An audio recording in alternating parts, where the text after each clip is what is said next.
champion, City Mayor Honorable Siti Jolia Robin Hataman. Also, our Vice Mayor Honorable Division Superintendent, Dr. J.S. Monte Alto. Also, the Assistant Head of Delegation, our passionate and Reina of Happy Isabela Suave, our Assistant Schools Division Superintendent, Dr. Maria Laarni Villanueva.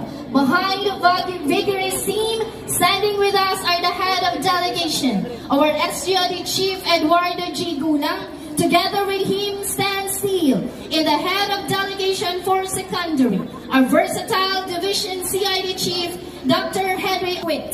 The quitter never wins. Once again, the Golden Strike Delegation, Happy Isabela Suave.